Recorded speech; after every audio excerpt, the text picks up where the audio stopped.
Okay. Are we? Oh, great. We're on. Okay. Did you do the right ones? Hello, are we on? Yes. Amazing. Okay. Fantastic.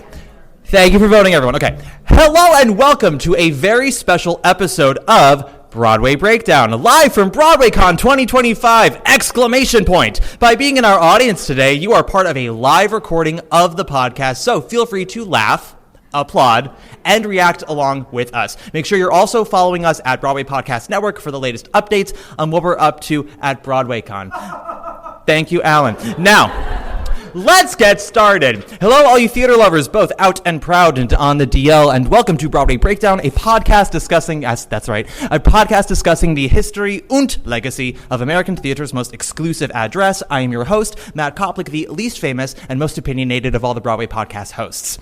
With me today is a Tony nominee. You last saw him this holiday season in Elf. He's back to his alma mater, the Marriott Hotel. Right. Yeah?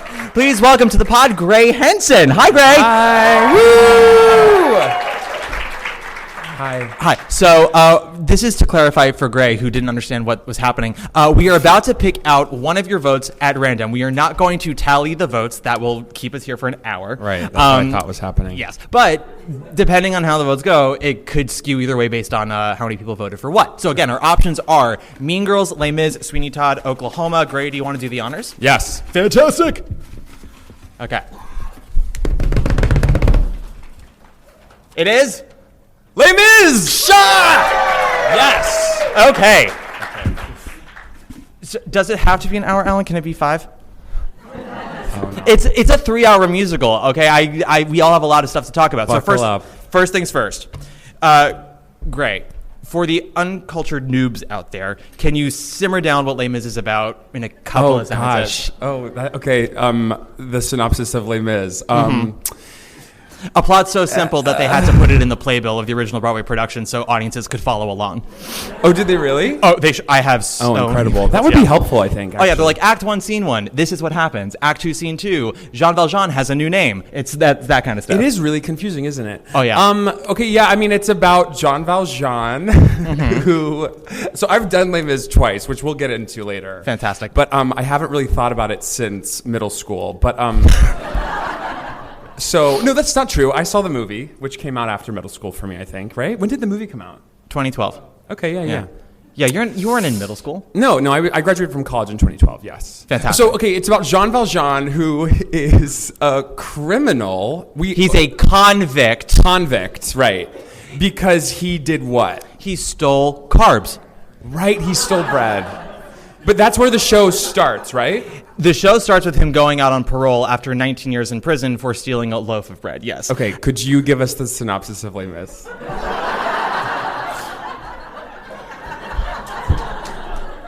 Twist my arm. Jean Valjean gets released on parole, and he ends up being gifted 2 pieces of silver candlesticks from a very loving bishop, and he uses that silver to start a new life, becomes a mayor and the owner of a factory where one of his workers gets fired because she has a secret child. Yes. Out of wedlock, that is Fantine. She dreamed a dream, and because she's fired, she has to provide for her kid Cosette, who is being cared for by an innkeeper and his wife, who are totally on the up and up, and she has to send money to them because she thinks Cosette is sick. She doesn't know that it's a con that they're telling her. So she sells her hair, she sells her locket. In the book, she sells her 2 front teeth, and then she goes into sex work. And it's not a positive sex work. It's the sad kind. And through that, she then gets I think TB. She gets sick with either TB or plot device, whatever you want to call it. They never say what it is. Storytelling is what she gets sick with. Valjean realizes that he made a mistake. He promises that he'll take care of Cosette. She dies. This whole time, this absolute... So I like to curse. How offended are we by curse words? Fantastic. This dick, Javert, the constable, who's been chasing Valjean because he's like, you're a criminal, you'll always be a criminal, and I'm going to find you. Like, Valjean lives rent-free in Javert's head, and he's just like, he's the ex that got away. And so he's chasing him. He won't stop stalking him. Valjean gets Cosette. She grows up to be an ingenue. She falls in love with a very pretty dum-dum named Marius. Marius is part of a group of rich boys who are like, we are allies. And so they go to like fight a revolution for the poor. It doesn't go great. Marius has a Taylor Swift type who's longing for him named Eponine. She dies for him-ish. And then everyone but Marius dies because Marius is special somehow. He and Cosette get married. Valjean tells Marius his true life story. Javert has a conundrum and decides to exit plan off of a bridge. The Thénardiers are funny. Valjean then tells Cosette, P.S. You're not my real daughter. Your mother died protecting you. Now I'm dying. Peace out. And then the ghosts come back, like in Titanic, and they say, when tomorrow comes. And that's Les Mis. Great. Thank you. Not since, I don't know, Leopoldstadt has there been such intricate storytelling is what I just did there. So great. How did Les Mis enter your chat? I first did Les Mis. I think I heard about it just growing up, but I did it in middle school for the first time. I played one of the sailors in Lovely Ladies. Lovely Ladies, yeah. And I was like, a student and whatnot. But my big feature was Even Stoker's Need a Little Stoke. Age 12. I mean, that's the button. Listen, I also first raise of hands. Who's ever been in a production of Les Miserables? Yes, amazing. Yes. Were we principals? Were we ensemble? Principal. Okay. What was our role? Fantine. Oh my God. So First good. Of all, Fantine. Okay. Does everyone know what the term princess track means? A princess track, for those of you who don't know, is you get such a spotlight on you, not a lot of stage time. Think like King George and Hamilton, right? Mm-hmm. Fantine is the ultimate princess track. She comes on 20 minutes into the show, sings the most famous song of the show, dies, does not come back for another 3 hours. You can watch 6 episodes of Grey's Anatomy in between dying and coming back as a ghost. It's amazing. Wait, don't they normally have Fantine play a student in the No, so they had her play a bullet boy in the original Broadway production. Did you hear the story of Andrea McArdle when she did it? Okay, You've heard the story about the candy? Yes, so we'll tell both. Okay, so so first we have to raise hands who saw the original production of Les Mis. Maybe not when it opened, but at some point. Fantastic. It's the Royal Shakespeare Company. They were very big on doubling roles. So if you saw it, like Marius and Enjolras, they were constables in the opening, and Cosette and Eponine are sex workers and lovely ladies, and so on and so forth. Patti LuPone was the original Fantine in London. And as we all know, Patti LuPone, despite what she says, does not love ensemble tracks. So she always would conveniently have commitments when they were like, okay, now we're staging, one day more. Now we're staging the ABC Cafe. And she's like, oops, I have a thing. And then one day she comes into rehearsal accidentally and they're staging a barricade scene. And they're like, oh my God, Patty, thank you so much for coming. You're a bullet boy, which is why in the original Broadway production, the only role that Fantine played was the bullet boy. So she would die, have all of Act 1 off stage, come back as the bullet boy for a scene, not have a line or anything, then go off and get to be Fantine again. Andrea McArdle played the role for a while on Broadway. Do you want to tell the candy story of Andrea McArdle? Right. I mean, I don't know if it's a very intricate story, but she would, go on stage with like Skittles in her pocket or something, I think. And I heard that one day she did a big dramatic death, and when she died, all the Skittles fell out and slowly just like bounced their way into the pit. Yeah. And it was like silence, right? It's like when it's when that big revolve is happening. Yes. All the students are dying, and it's the orchestra playing "Bring Him Home" so quietly. So you have do do do, and then just like a rainstorm happening in the barricade because it's that giant thing, and it's echoey. It's all metal and whatnot. Yeah, and it's also very sad and tragic. And then all of a sudden, all these Skittles are just raining down. A little fall of rain, one might say. That's how you know everyone in this room has seen that show. So you played a sailor in one production. Yes, yeah. In Macon, Georgia, where I'm from, I did that. And then when I was in high school, a junior in high school, I played Marius. That's versatility. I know. Yeah. Marius, right? Not Marius. I mean... Does it matter? It's like saying aunt or aunt. Like, aren't we both correct? Marius. In Georgia, we said Marius, I think. Maybe incorrectly. I think Marius. In the OBC, they go, Marius, you're no longer a child. Yeah. No. So many good roles in that show, though. While you were talking about it, I forgot that like Eponine existed, and she's so fantastic. I was like, oh right, and then there's Eponine, and she loves him. There's so many different twists and turns. Eponine is, I think, the reason why I love really baggy coats. I love clothes that don't fit me, Definitely. And it's because of the original Eponine costume. Because she's trying to be a little boy, not a little boy, but like a teenage boy delivering a message to Valjean, and she's got that coat that just like droops over her, and I'm like, oh, so delicate. An iconic look. It's an iconic look. Wait, was Lea Salonga the original? No. Right. No, it was. Lea Salonga replaced on Broadway. This is why I'm here, because I have an IBDB right in my head. She replaced after doing Miss Saigon on Broadway, and then was in the 10th anniversary concert, a.k.a. the Dreamcast, with Cole Wilkinson, the original. Right. Ruthie Henschel as Fantine. My beloved Judy Kuhn as Cosette. Right. May I just say, Judy Kuhn. Who knows who Judy Kuhn is? That is correct. This woman. So Cosette is a very perfectly fine role, but she's not like, I wouldn't say she's not a track that everyone's like, oh my God, I simply must play Cosette, the meat on those bones. Mm-hmm. It's, she sings In My Life, she sings Heart Full of Love, and she's gone. Judy Kuhn in 1987 got nominated for a Tony Award for playing Cosette over Randy Graff, who played Fantine. Wow. Do you know how good you have to be to take that bale of hay of a role and turn it into Tony-nominated gold? Right. That is why she has 4 Tony nominations. And then she got her role in Chess, actually. And Chess, we all know Chess, yes. May or may not be coming to Broadway next season. But, yeah, Chess. With hopefully a new book, but, make peace and make room. Kunze, we call those of us who don't know her call her Kunze. She had done a musical the same season as Les Mis called Rags. What you might be the only person in this room who saw Rags. Rags ran for 4 performances, had a whole plot line about the fire in the Triangle Factory, and Kunze was in it and booked Les Mis because Rags closed so soon. But Rags ended up being a Best Musical nominee the same year as Les Mis. So she goes on and she does One Day More with her little soprano, but then she goes on and she belts the title song from Rags. And Trevor Nunn's like, Judy, you belt? Would you maybe want to audition for me for one of the greatest belting roles of the 1980s? And she was like, sure, why not? Got a second Tony nomination back-to-back and just... I didn't know all of that. That's epic. I mean, we're talking about Les Mis, but I'm talking about Judy Kuhn. No, amazing. Because... Pocahontas. Okay. Here's. This is why if you are an aspiring singer, and this is why you should get to know Judy Kuhn. Some people can sing Florence and Chess. Those people can't always sing Cosette and Les Mis. Some people can do Amalia and She Loves Me. They can't always do Colors of the Wind from Pocahontas. Right. Judy Kuhn can do both. Wow. Could have won a Tony for Sunset Boulevard if she didn't get pregnant. Oh, right. You guys don't know that story. So,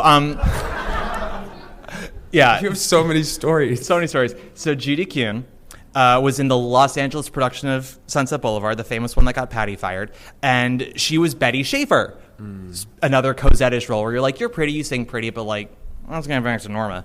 And Judy was going to bring it to Broadway.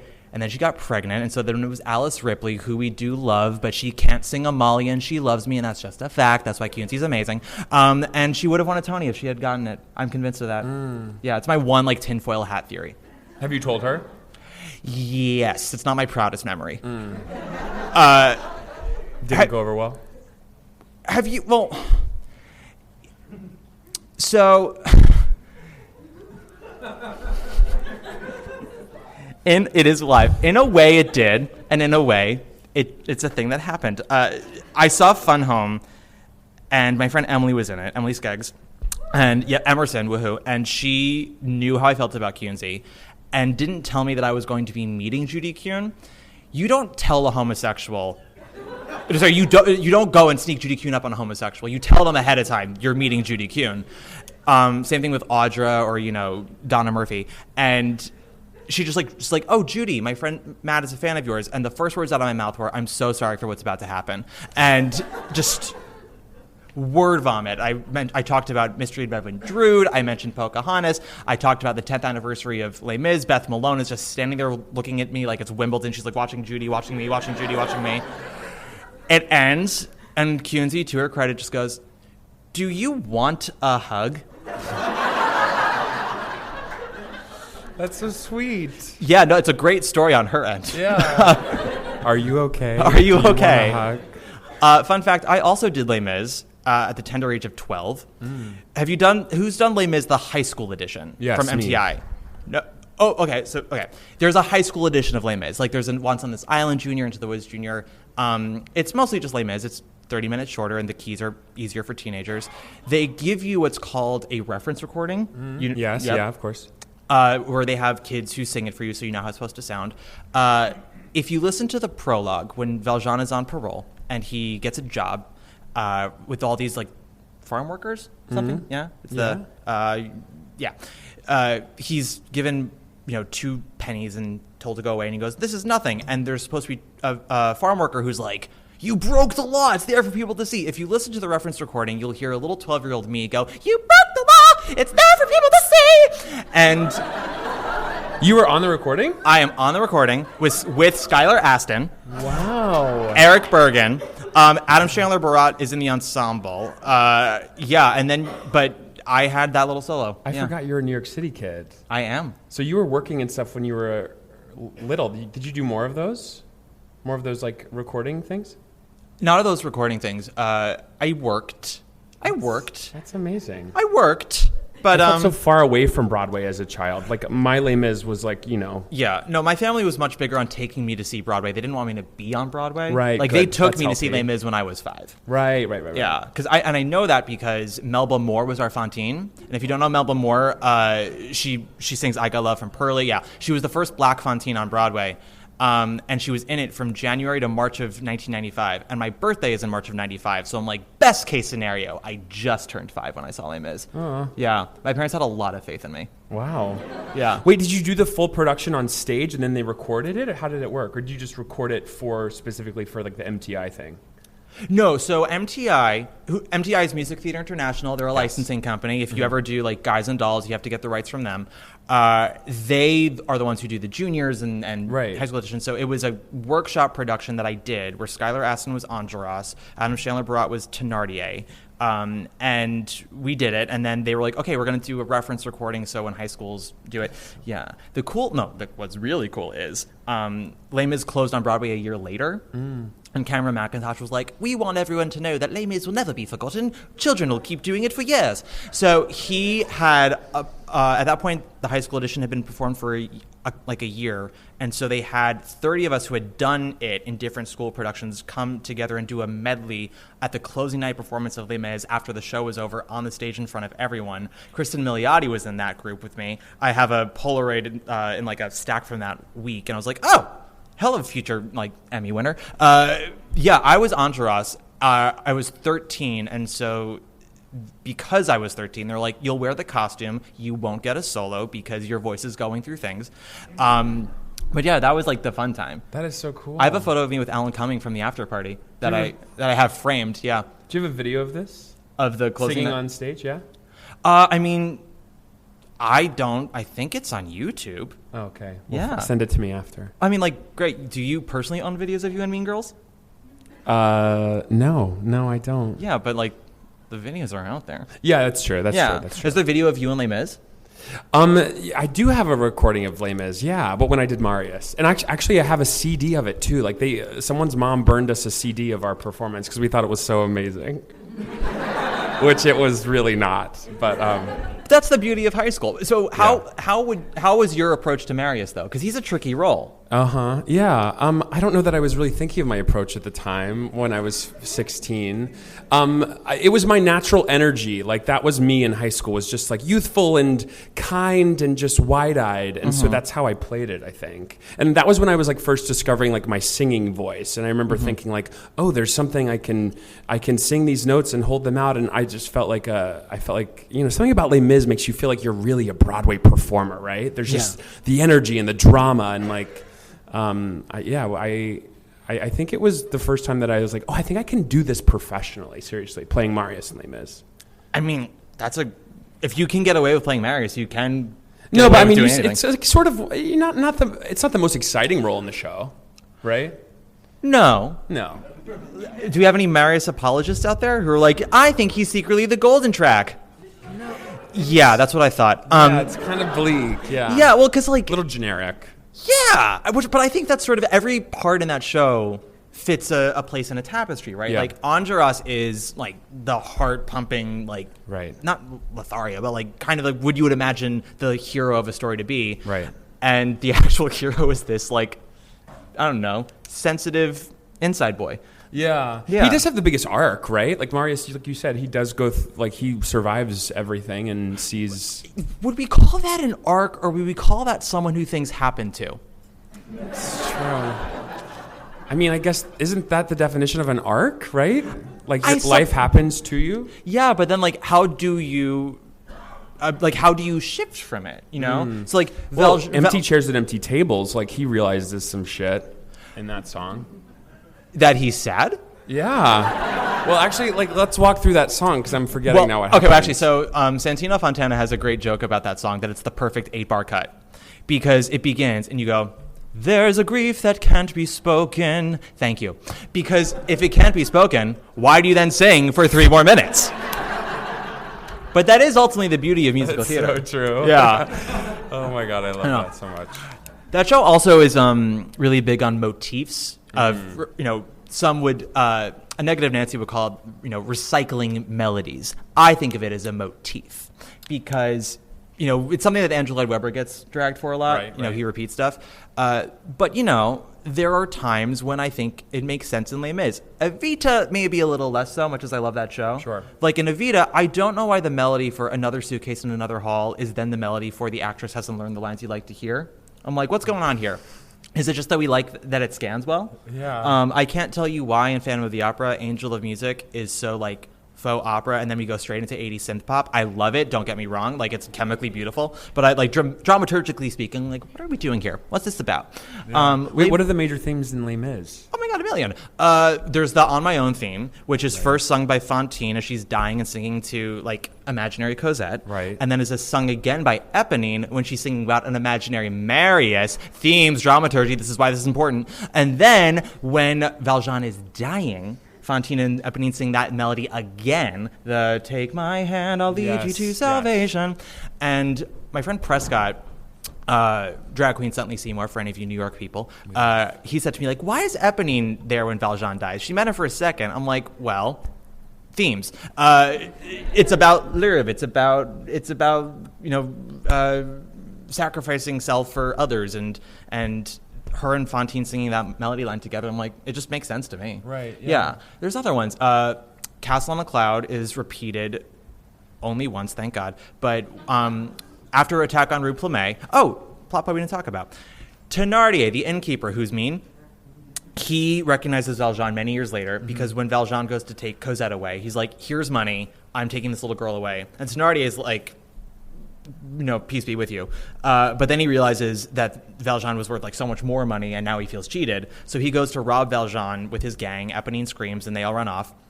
And Cosette sort of takes the fall for Valjean, and she sings the Castle on the Cloud motif. The 3 men I saw beyond the wall, three men in shadow moving fast. Right. That's Castle on the Cloud. Yeah. One Day More. Marius's theme is I Dreamed a Dream. I did not live before today. I dreamed a dream in time gone by. Right. Yeah, there's which I feel like, there's themes to that. There's connections to that. Yeah. There's so many more. Look Down at the beginning is also used in Paris with the beggars. There's more. The Bishop, come and serve for you are weary. That's something. Da, da, da, da. Empty chairs, empty Thank tables. you. What's the connection there? I'm actually asking you guys. I have no idea. You mean the Bishop in the beginning? The Bishop and Marius, what's their connection other than that they're dudes? I don't know. Is it that the Bishop is not a wet blanket and Marius is? You hate Marius. I don't hate Marius. Yeah. Like, I understand the significance of a nice guy with a thick head of hair. Right. But I'm like, Eponine, my love, you look so good in a trench coat. Like, the world is your oyster if you let it be. Must you sacrifice self for this boy? Especially when you see like who else is on that barricade. You're like, totally. It's very Anne on Arrested Development. You're just like, her? Like, you're looking at all the other boys on the barricade, and Eponine's like, Marius, that's who I'll die for. And you're like, her? No. Is that have you read the book? You've read Victor Hugo's novel? I've tried. You haven't? Yeah. Is it just epic? It's too long? Yeah, it's like 1,500 pages. Has anyone here read it? The whole thing? Wow. How long did it take you guys? 4 years. Yeah, I think. Well, Yeah, so right. I think that was actually a case where my dad intervened when I tried to read it. Because when I was in 6th grade, I thought I fancied myself a reader. I'm like, I'm going to read Gone with the Wind, which is an 800-page book. And it took me a year and a half.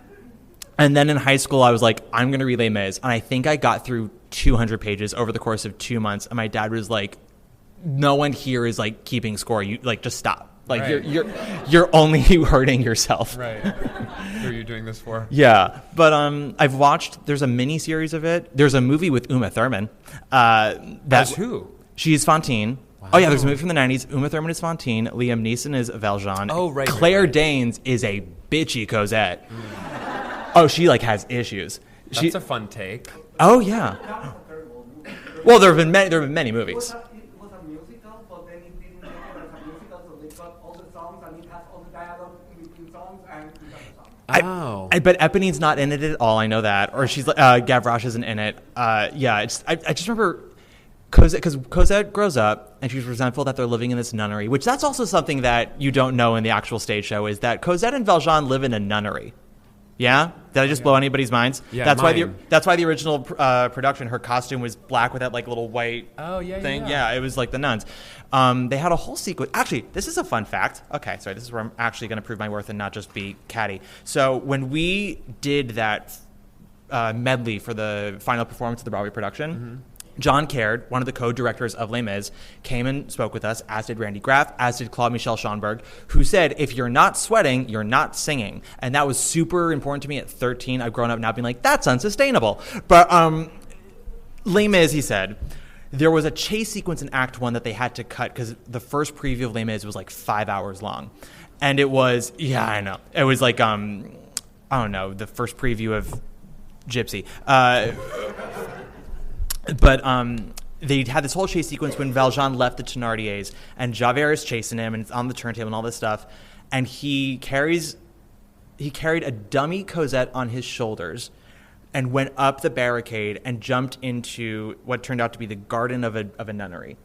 And but Cosette's little dolly fell on the ground. And Javert thinks that he knows where Valjean is. He can't be sure. And the nuns are like, we can't tell you. No one's in here. He's like, got it. And then he sees the doll on the ground. He's like, they're somewhere here. And then they transitioned into Paris. And they were like, no one needs to know exactly what happens. They're like, that's a 15-minute sequence. Just cut it.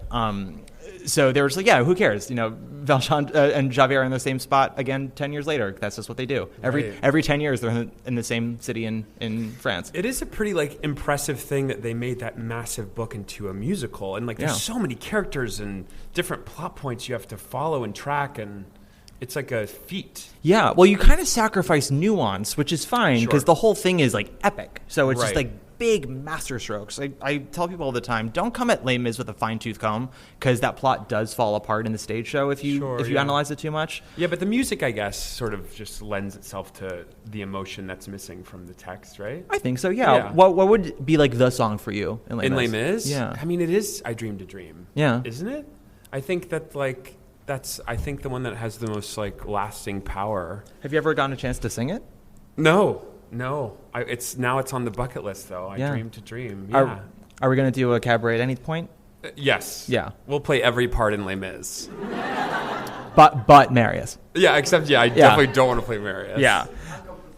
Yeah. Okay. So we have a Discord channel for Broadway Breakdown. If you listen to the podcast, I highly recommend that you join.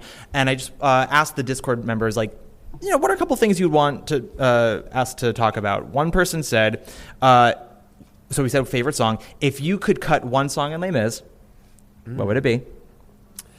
Oh, that's tough, right? Mm-hmm. I mean, unfortunately, my gut is telling me Castle on a Cloud. I know, right? Well, thanks, everybody. So, yeah, in fairness to Gray, kids are the future. I don't love them on my stage. It's. Wait, did you see Elf? Kai Edgar was so good in Elf. No, I did. And he did everything that I would hope a child actor does on stage. He sang really incredibly. Oh, yeah. And had scene work, but he knew when a star was on stage, and he was like, yeah, it's No, great. he was doing stuff that I was so shocked. But we were doing that eat the spaghetti scene, Uh-huh. and I was just kind of talking to him about his day in that moment because it's like they're singing. Ashley Brown was singing some song, and we're like eating the spaghetti. And at one point, he was saying like, what you should have next is a chocolate monster, because later in the scene I like talk about this hot chocolate thing, and he planted the seed as the character that then Buddy would later reference. And I was like, Kai, you're just like doing amazing text work over here in Elf. It like blew my mind that he was like connecting the dots while we were just supposed to be like chit-chatting about our days. You know what I mean? Yeah, no, children can be the dramaturgs on my shows. I don't love them on my stage. So you have a problem with the child actors that have played the role? Yeah, it's not their fault, though. I know, but the song is sort of like I guess if there's one to cut, that to me is the most depressing song, I think. Yeah, and to be fair, they kept cutting it down. It used to be like 3 minutes long, and then somebody said, one day Matt Koplik's going to be born and he's going to hate this, so let's cut this down to 40 seconds. And there also used to be like a post bit on it where, because it used to be, it now goes into like, not in my castle on a cloud, and then Madame Thenardier comes in, she's all like, well, look who's he. Yeah.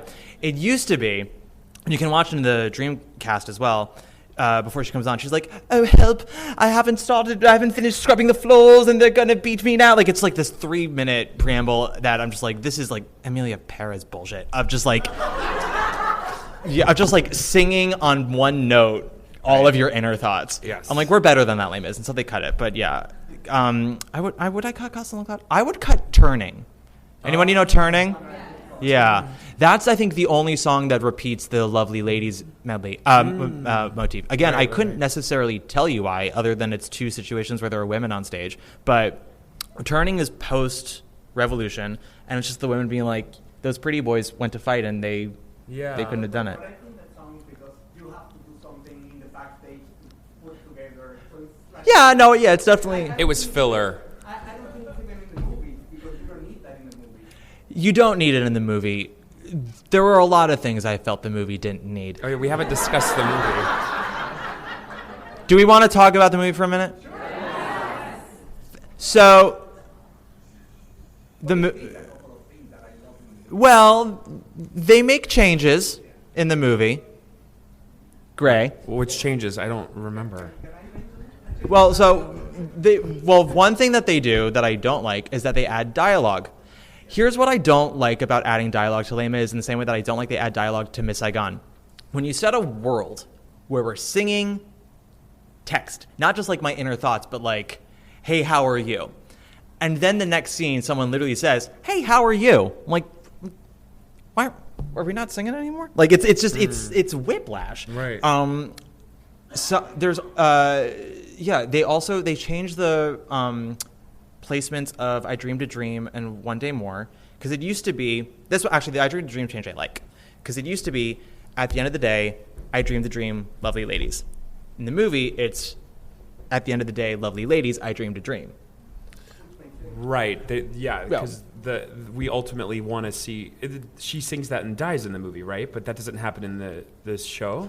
The way it is in the show is like in a stage show, the way it goes is we are introduced to someone, they sing a song about who they are, and we go, great, I'm going to follow you for an hour. Right. In a movie, it's like, I kind of need to follow you for an hour before I have you sing. Big number, yeah, right. Exactly. So that works for me. My hot take is, One Day More, that song is so incredible on stage, you could have cut it from the movie. Because, I have a thing. I love that song. Tell me what happens in it. Storytelling-wise. Anybody, tell me, what happens? Oh, Marius does make a decision in that song, right? The one thing that happens is that the wet blanket decides to get off the towel rack. See? You know what you can do in a movie? You can have Eddie Redmayne just go, boom, and walk out the door. Done. Economy, baby.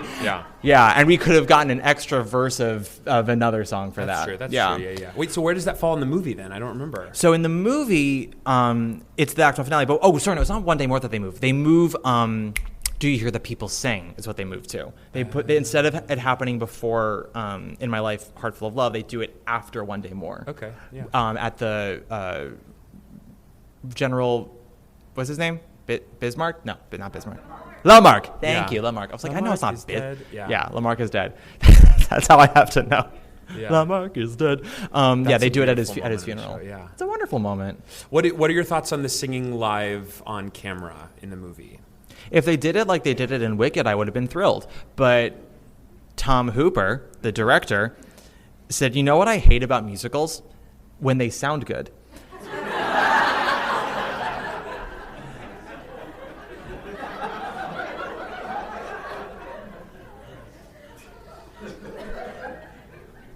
Was that mean? I mean, I think there are some people. There are some people in that movie who I think are successful because you have people who actually can sing, like Anne Hathaway, right? Yeah. And then Tom Hooper's like, great, now make it sound like you haven't had water in 7 days. Right. And props to her. This is why I do think she deserved that Oscar. She's like, okay, how do I serve Hooper while also knowing that if I don't hit these notes, the gays will have my butt? And so she hits every note she's supposed to. Mm-hmm. There are some people in the movie who do not hit their notes. Mm. I'm also like sing Bring Him Home live on set. That's totally fine. Right. Why are we belting it? Right. When everyone is sleeping. It's like 3 a.m. Right. It's supposed to be an intimate prayer with God, and Hugh Jackman's like, you know what this song needs to be? Some belting. Yeah. Some Roses Turn bullshit. My God, yes, yeah. Yeah, but you guys remember that, right? Where were you in your moment of life when you were watching Les Mis and you watched Hugh Jackman for the first time and he went, God, on high. I can be very fair to a lot of people, and I love Hugh, but like that was when I was like, that's how you know that there was not a single homosexual in that room that day. Yeah. What about the movie do you think works? Gosh, I mean, I don't know. For me, I think that the singing live was effective because it is so like raw and intense. Where on stage, like I guess I Dreamed a Dream in the show is she's not at her rock bottom, and so you don't get the intensity of the song in the way that you do with Anne singing it in the movie, right? And so I don't know. In that way, I think it. I think that perfect, pretty singing is often boring, right? And so I mean, not. Have you heard yourself sing, Greg? You sing very pretty. No, imperfect in many ways, and I think that that's human, right? And so the story of Les Mis is like a story of humanity in many ways, and so I think in that way, I think the singing live was really exciting, and it was the first time that had really been done that way. No. For a score like that, there have been movies that have done the live stuff, but like in pieces. Like what? Rex Harrison in My Fair Lady did his stuff live on set. Oh, really? Yeah, there are a couple of other. I don't know if there's been a full movie prior to Les Mis. Yeah. There's one of the Love Me Tonight. Maybe I think they did it live on set. I can't recall. What is Love Me Tonight? It's a Maurice Chevalier movie from the 30s. It's fine. No, it's a lovely movie. We don't have to talk about it. It is French though. Then I know Streisand sang a little live on Funny Girl. Mm-hmm. Yeah, I don't think an entire movie. It's like not epic. Yeah, not and since then, what has been done that way? Wicked's been done live. All of Wicked was done. Live. Well, so they say. I know they sang live on set. Whether everything we hear in the movie was from a live take is to be determined. Last 5 years, I know they sang live on set. I was on that set when they were filming Still Hurting, and I just remember being like, how is Anna Kendrick doing this, like, take after take after take? Because if you see in the movie, she sings well, but most importantly, she's not like, you don't see like the veins popping out of her head because it's film acting. So it was very incredible. Anna Kendrick? Mm-hmm. Oh, wow. Yeah, in the last 5 years. The thing with the live singing, like the intimacy, the immediacy, I love that. Yeah. But then it's like, okay, can you also like sing the rhythms that are there? Can you like hit the notes that are there? Right. You gotta. I think it's a blend, right? You want to get the emotion. You want to feel it. I think that's why those recorded concerts are so successful of Les Mis. Is the 10th anniversary your go-to when you listen to Les Mis? Yeah, I mean, that's the only one. I think that's also the album I would listen to over the original cast album. Yeah, well, it's more of the score. Okay, so show of hands. We're going to see how this goes. Is your go-to Les Mis recording the original London with Patty? Okay. I'm so glad she's not here. Original Broadway Company with Randy Graff and Terrence Mann. It's a safe space, y'all. You heard me just say a lot of stuff today. All right, so that's great. Yeah, you heard my Kunze story. Like, we're all friends now. 10th anniversary Dreamcast. Okay, people. The symphonic recording. Well, it's the full score. There's another one. Oh, the Lea Salonga, is it 20th anniversary recording? That's the one with Nick Jonas? Nick Jonas and Alfie Boe. Yeah. 2025. There's another one, though. The revival that came back with Ramin. Yeah. It was on tour before it was on Broadway, not with him, though. And they had a recording of that. It was a live recording of that. Oh. Am I crazy? That recording exists. Yeah, okay. Movie soundtrack. Awesome. Love. Stand tall and proud. So, like, okay, of all of the Valjeans, who's your go-to? Oh, the OG. I mean, Colm? Yes, and his voice is so iconic. Like, there has never been another voice like that, I feel like. I'm not even going to attempt it, but it's like... Well, there's Colm Wilkinson when the show begins, and then there's Colm Wilkinson by the time they do the 10th anniversary concert. And what, he was like a caricature of himself? A little bit. Yeah. I love that recording, but it's definitely him being like, I've been doing this for a while. When they're doing Fantine's death, and it's the take my hand, the night grows ever colder, and it's the then I will keep you warm, and I just remember him going, then I will keep you warm. Take shelter from the storm. And he has... Oh, he also does the "Take My Flight" in the prologue when he steals the candlesticks. He goes, "Just took the silver, and it's supposed to be just took my flight." But this man had been doing it for so long; it was so in the pocket. He goes, "Took my flight." Like all of a sudden, Alphaba was in the room. It's me, and it was phenomenal. But yeah, he's a great Valjean. Then who's your go-to Fantine? Probably Lea Salonga. Yeah. Is she also your go-to Eponine? I would probably... It was Randy Graff, you said, right? Original on Broadway? She was the original Fantine. Oh, right. Frances Raffel was the original Eponine. Yes, her voice. Okay. This is the one. Eponines, here we go. Frances Raffel, show of hands. Sweet. Lea Salonga, show of hands. Samantha Barks, show of hands. Nikki M. James, show of hands. So good. Celia Keenan Bolger, show of hands. Oh, yes. She sure did that. Yes. I saw her do it. I did too. Her Eponine was interesting. She decided that her Eponine was always like kind of mid-squat. And I'm not being mean. Physically always at a squat? Like physically she was always like kind of at a bent. And I always sort of viewed it as like her Eponine was like, I have to be ready to go at any moment. So she was always like in runner's position at any point, which I loved. I was like, oh, her Eponine's like a very sad, hungry jaguar. Yeah. Who are some other big Eponines? Sutton Foster. There's a bootleg of Sutton Foster doing it. Who's seen that bootleg? Yeah, it's a good bootleg. Whoever filmed that bootleg is a friend or family member of Sutton Foster. Because, as I said, everybody doubles. So at the end of the day, that camera is not on Fantine. It is on Sutton Foster as one of the mill workers. And I'm like, I want a friend in the audience just like that. Who are some other big Eponines that I'm missing? Gosh, I don't know. No? No. Leah Michelle and the Hollywood Bowl? Yeah, that's what I thought. Okay, so Fantine then. Patti LuPone. Patti LuPone, yeah. Yeah, pretty iconic, right? Yeah. She does a thing in her Fantine. If you watch her on the Olivier's, she's singing I Dream Dream. It's shortened, but she's like playing with the locket the entire time. And I was like, I spent more time than I'm willing to admit, and considering that I told you all my Judy Kuhn story, that's saying something. I spent so much time watching that video, like analyzing that locket spinning, because I'm like, what's going on with that? What's happening? What do you think? Yeah, I think it's her connection to the love that left her when autumn came. Right. Which is a lyric. Her love to Cosette. Right. And also just like when you're having a bit of a breakdown, you need when you're having like a panic attack, you need something to hold you to the ground, right? So she's doing that. Comforting, yeah. Comforting. It's also a very nice wig. Okay, so Patti LuPone.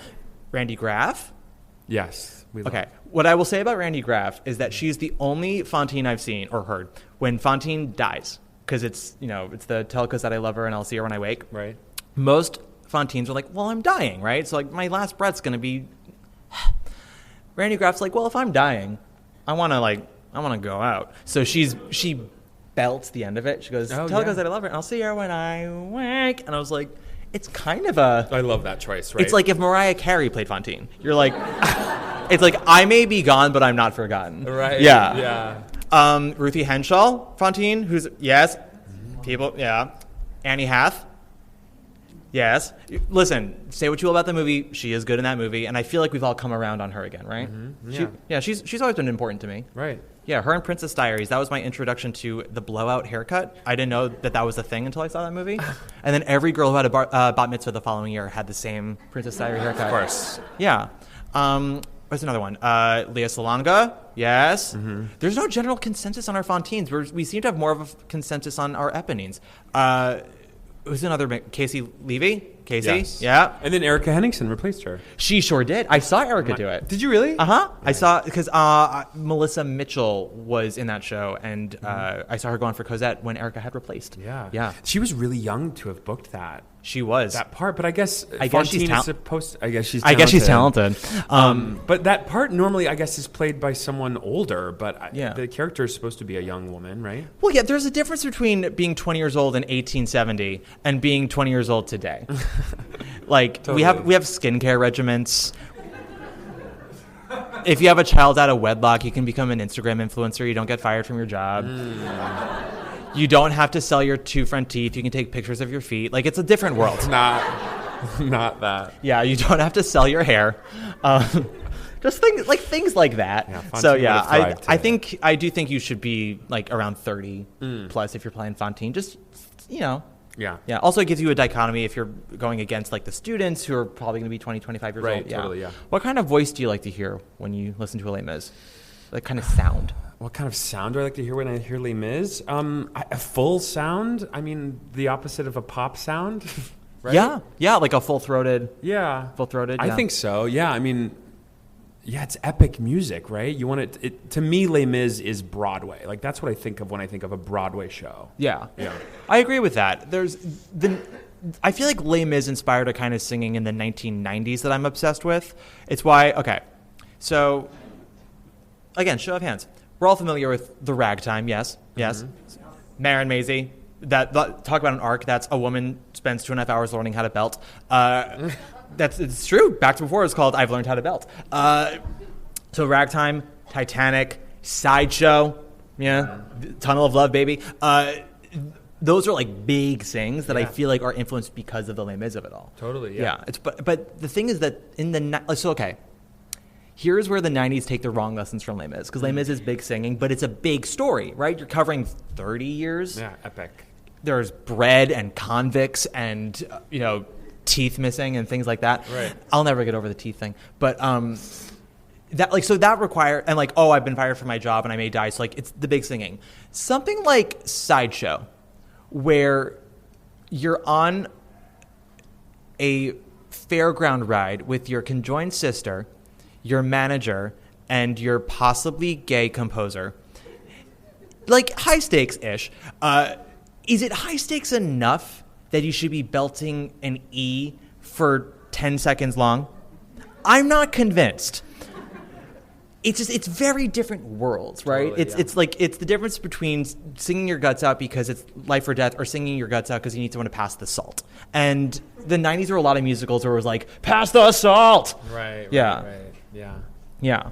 But it's earned in Les Mis, of course. Of course it's earned in Les Mis because, it's all about life, death, and I hate to say it, but God.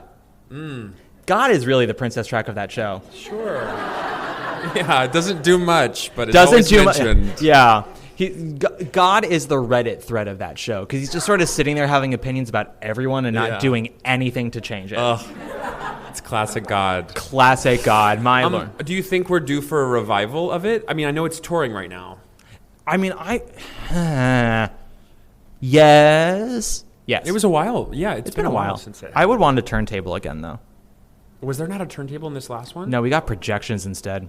Yeah, that's we do that a lot. That's how you know that we're lesser than we were in the past. Right. Wait, also, sidebar. When I saw the Celia version, what year was that? 06? Yeah. 06? I saw the night where, and I think there's a famous bootleg of this, where Gary Beach didn't come on stage for his entrance as Thénardier. and like he just wasn't there, and so the whole ensemble was just killing time. They're like, "Get out here, Thénardier!" for like 5-10 minutes. Oh.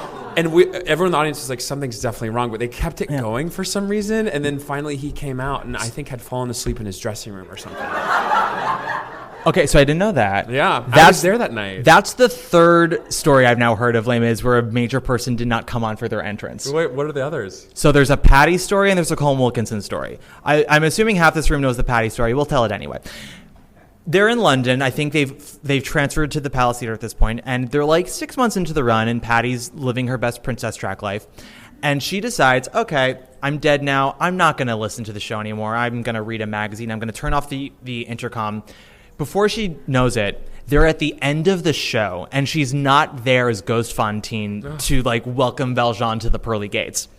And the Javert like run in and be like, LePaul, like, so she's like, I left Colm Wilkinson on stage alone for 10 bars of music. So she like goes downstairs and runs on and has to go on, like enter from a different side. So like the audience tonight just heard, you know, I am ready, Fantine. At the end of my days, like, but Just by himself. just by himself. I would. That's like the John Doyle production of Les Mis, where it's like there's no Fantine. It's just Valjean having a vision to himself. Fantine is like she's a flute. Yeah, Basically just an Fantine. instrument. Fantine is an empty chair at an empty table. Wow. Wow. But here's where the poetic justice comes. A year later, Randy Graff tells us this story. Randy Graff is dying as Fantine on her deathbed, and she's doing "Come to Me, Cosette, the light is fading." And the way the original staging was, she gets out of her bed and crawls to the lip of the stage, and that's when Valjean's supposed to come on and lift her up. And it's, you know, she knows that he's there because you hear, "Oh, Fantine, our time is running out," but she's just sitting there, and she goes, "And soon it will be light," and just you hear, and she's like, he's nowhere around. So not only, and eventually you hear on the intercom, "Oh shit!" and it's Colm Wilkinson's mic from backstage, and he's like in his dressing room. Eventually he runs on and like and grabs her, and she says like the entire scene, he's being like, "Oh, Fantine, your child will want for nothing." "Randy, I'm so sorry. But what she said was, because she had to be back in the bed by that point, and he wasn't there, and she's supposed to be dying. So, Gray, I'm going to ask you to speak into the mic what you see for the people who are listening to this podcast down the road. Podcast. He's standing up. She's here. Colm's already patched. He's on his knees. He's dragging himself to the bed. The legs don't work. He's reaching out. And that's when Colm came in. He was like, and then like just pushed her into the bed. But That's kind of incredible. Yeah. Yeah. I think we should add that into every production. I think so. Make Fantine really struggle. I know. We are wrapping things up. We've got about 3 minutes to go. Great. Gray, last question here from Discord. How would you rate Les Mis? On a scale of what? 1 to 10? 1 to 10, 1 to 2, 1 to 90. Okay, 1 to 10. I don't know. I would give Les Mis. I think I'd have to give Les Mis like a 9.5. I think it's almost a 10. Almost, right? yeah. What would you give it? Well, when it's 3 hours long, I give it a 10. When it's 2:45, I give it a 9. Yeah. Because that's like when it's 2 hours and 45 minutes, that's one where it's like a little too fast for me. Totally. Usually I'm a big fan of people kind of picking the pace up when there's a lot of dead air. That's a case where I'm like, I don't need anyone in Les Mis to have a Celsius before. Like, just have a nice green tea and do the show. You know? Yeah. Is it in your top 5 shows? Oh, yeah, definitely. Yeah, I love that it's sung through, too. I don't know. It just flies by when it's sung through. I love a sung through musicale. If someone were to roll their eyes at you when you say, I love Les Mis, and they go, ugh, Les Mis. How do I respond to that? How do you respond to that? Get out of the room. You don't get it. I don't know. I would punch them in the face. No, that's Andras energy, I know, not maybe Marius. I'm an Andras, Yeah. right? I've grown up. Yeah. I think we're all idyllic like Marius, and then we grow up and we become Enjolras. Weathered, yes. Yes, yeah. I think the real tragedy is thinking that you're an Eponine and then you're actually Factory Girl number 3 in life. That's a good track, though. That's a really good track. And whenever you hear Little Innocent Sister. I know, I love that. Yeah, That might be a show that I can actually recite the entire show, start to finish. Yeah, I'm pretty close. Yeah. Yeah, it's. I don't look at that as a super nerddom thing. I think that shows our true colors as theater fans. Yeah, we should have just done that for an hour. Just See if we can get through the show. So actually, when I was a waiter at a restaurant, Times Square adjacent, I was like a waiter with a whole bunch of actors, and we all knew Les Mis. And we would close at 11 p.m. every night. And when it got to be 8 o'clock, we would all look at each other, and we would all mentally in our head, we would look at each other, we would nod, and we'd go, bum, bum, bum, ba-dum. Because we're like, by the time I finish Les Mis in my head, my shift will be done. And that is how a lot of us got through shifts. So we would just look at each other, yeah. That's how you become friends with straight boys, is you go, okay, we're going to sing Les Mis in our heads together. Yeah. Are you sure they were straight? Yeah, that or Floyd Collins, but I don't know Floyd Collins super well. All right. Yeah. Gray, this has been delightful. Well, what a treat. What a treat. Where can people find you if you want them to find you? Gray Henson. That's at it. Instagram, at yeah. Gray Henson, yeah. I am on Instagram only at Matt Koplik, usual spelling. If you like the podcast, give us a nice listen on Apple Podcasts or Spotify, whatever. Give us a nice 5-star rating. Everything helps. Yeah. Oh, thank you. Thank you again for joining us today. Don't forget to follow us at Broadway Podcast Network and Broadway Breakdown, or Matt Koplik, thank you. And listen to the episode when it airs on bpn.fm or wherever you get your podcast. Thank you so much, everybody.